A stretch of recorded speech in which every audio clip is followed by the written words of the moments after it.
Wa arbaun lan utawi papat empat perempuan bil musyaharati iku sebab mertua.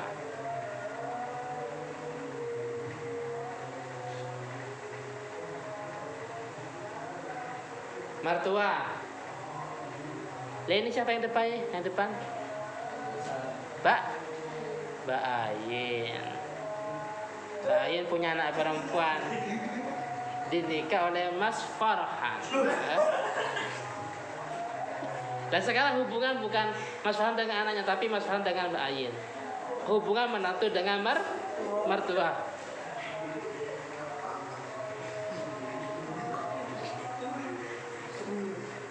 Ini Ummuz Zaujah. Ummuz Zaujah apa? Ibunya istri. Ibunya istri garis miring mertua. Mertua perempuan no. Berarti contoh tadi Mas Farhan menantunya, Mbak Ayi itu mertua.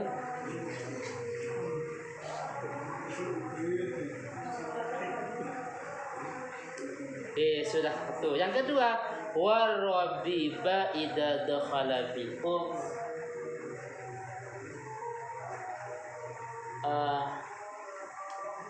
Anaknya. Warrabibah dan anak tiri. Bukan anak angkat tapi anak tiri ya. Warrabibah dan anak tiri.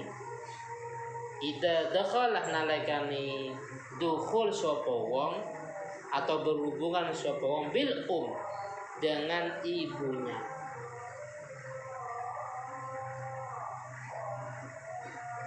Hasan nikah dengan wanita janda sudah punya anak. Anaknya perempuan. Maka itu anak itu dianggap mahram bin musyawarah kalau Mas Rasa ini sudah berhubungan dengan istrinya tadi.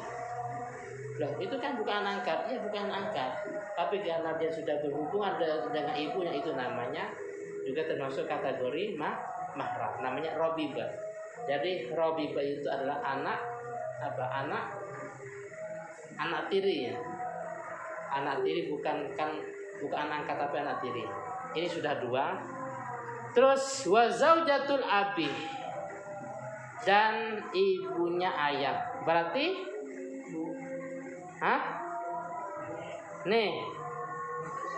nenek. Terus wa zaujatul ibni dan ibunya anak. Kok ibu? Zaujatul abi, istrinya ayah. Istrinya apa bahasanya? Istrinya ayah garis miring ibu tiri. Jangan ibu nah. Istrinya ayah garis miring ibu tiri. Jadi nikah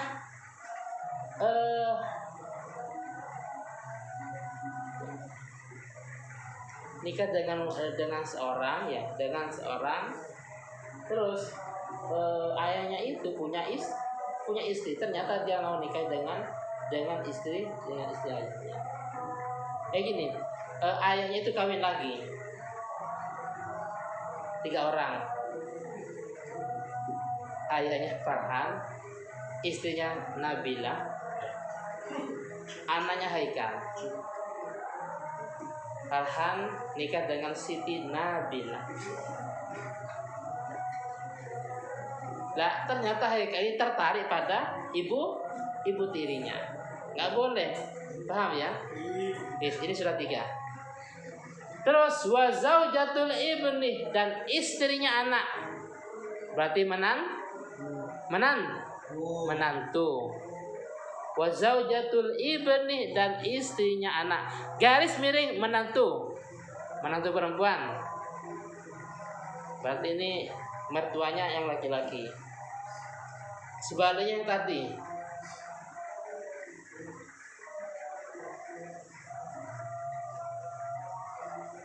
Hasan punya anak namanya Haikal.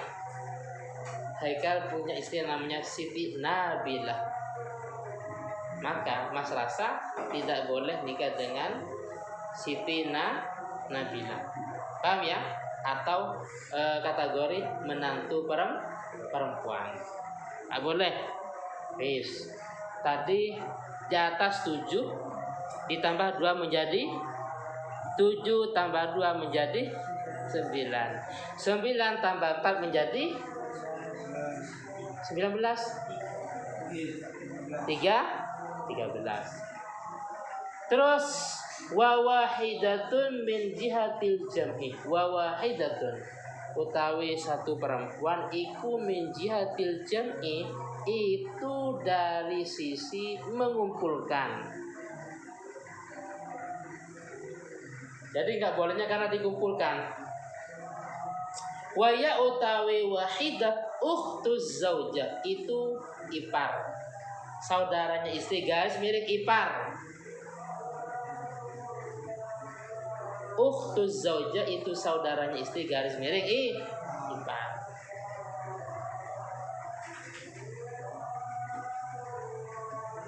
Yang depannya yang depan. Aulia. Aulia bersaudara sama baby.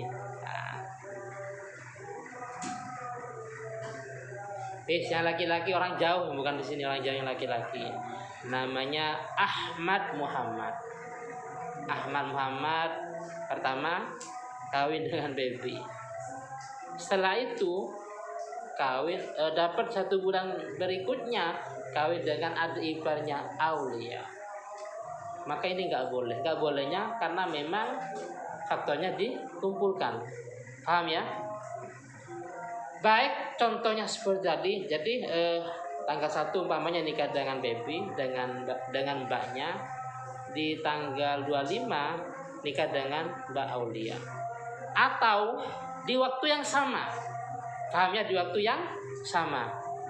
Double langsung nikah dengan 2 perempuan yang bersaudara. Itu praktek ini, 2 praktek ini sama-sama tidak boleh. Paham ya? Batal, haram, zina dan seterusnya. Itu karena dikumpulkan. Berarti kalau seandainya satu ada yang meninggal atau dicerai, jadi karena mbaknya meninggal, akhirnya boleh nikah dengan adik iparnya. Atau dicerai,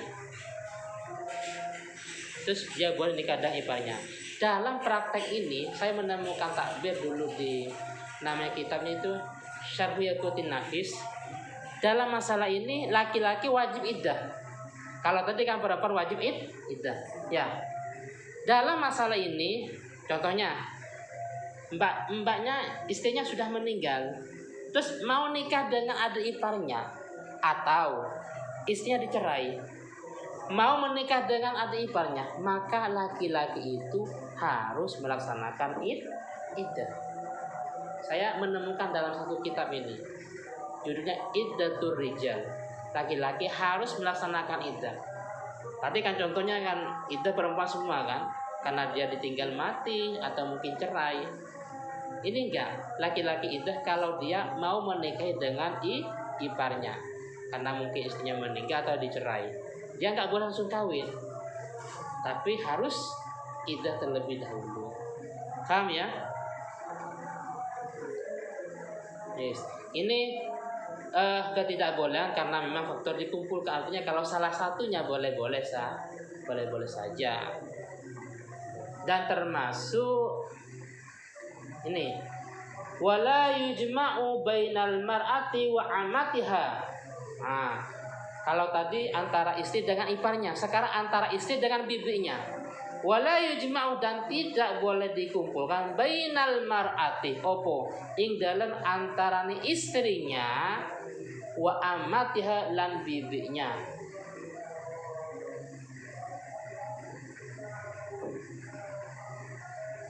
Wala yujma'u lan tidak boleh dikumpulkan bainal mar'ati opo ing dalam antarane istrinya wa ammatiha lan bibinya, wala bainal mar'ati lan tidak boleh antara istrinya wa kholatiha lan bibinya. Sama-sama bibi tadi sudah saya jelaskan. Kalau yang amma itu bibi dari jalur siapa? Ya, kalau kholah dari jalur ibu, insya Allah seperti itu. Apa kebalik, cuman insya Allah seperti itu. Jadi sekarang kalau tadi antara Baby sama Mbak Aulia itu kan bersaudara. Sekarang Mbak Baby punya bibi. Siapa?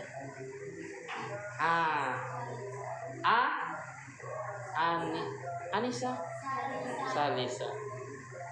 Salisa itu bibinya Baby dari jalur ayah. Yang Anissa bibinya Baby dari jalur ibu. Suami yang bernama Ahmad Muhammad pertama menikahi Mbak Baby. Dapat 1 minggu ternyata bibinya main-main ke rumahnya. Loh, kok lebih muda, terus lebih cantik juga. Akhirnya tertarik pada bibinya. Istrinya belum dicerai, istrinya masih hidup, ternyata dia juga menikahi bibi. Nggak boleh, paham ya? Sama. Boleh kalau dia mencerai atau memang istrinya meninggal. Paham ya? Wa yahrumu.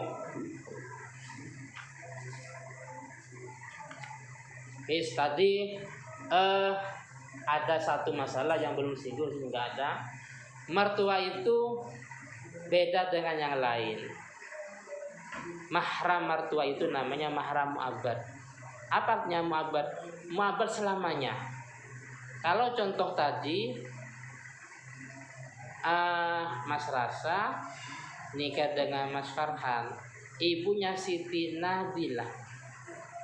Ternyata antara Mas Rasa dengan Mas Farhan, Mas Rasa dengan Mbak Farhana ini terjadi perceraian. Maka walaupun sudah bercerai dengan istrinya, tapi antara Mas Rasa dengan mertua yaitu Siti Nabila ini selama-lamanya dia tetap ada hubungan mahram. Artinya tidak boleh dikawin. Seandainya punya wudunya tidak batal kalau dia salaman. Paham ya? Padahal antara Mas Rasa dengan Mbak Farhana ini sudah cerai. Tapi antara menantu dengan mertua ini selama-lamanya masih ada hubungan mahram, namanya mahram mu'abbad selama-lamanya. Kalau yang lain tidak. Paham ya? Kalau yang lain tidak. Contohnya tadi, kalau dia sudah cerai dengan istrinya, boleh nikah dengan iparnya. Kalau sudah cerai dengan istrinya, boleh nikah dengan bibinya. Dan seterusnya. Wa yahrumu lan haram minar rodok, dari jalur susuan. Ma opo perkara yarumu kang haram opo ma minan nasabi sangking jalur nasab. Wa yahrumu lan haram minar rodoi saking jalur susuan ma opo perkara yarumu kang haram opo ma minan nasabi saking jalur nasab. Jadi sama, yang haram dari jalur nasab begitu juga haram dari jalur susuan. Berarti kalau bibinya nggak boleh dikawin karena nasab, berarti dari segi susuan juga tidak boleh menikahi bibinya dari jalur susuan dan seterusnya. Wa turaddu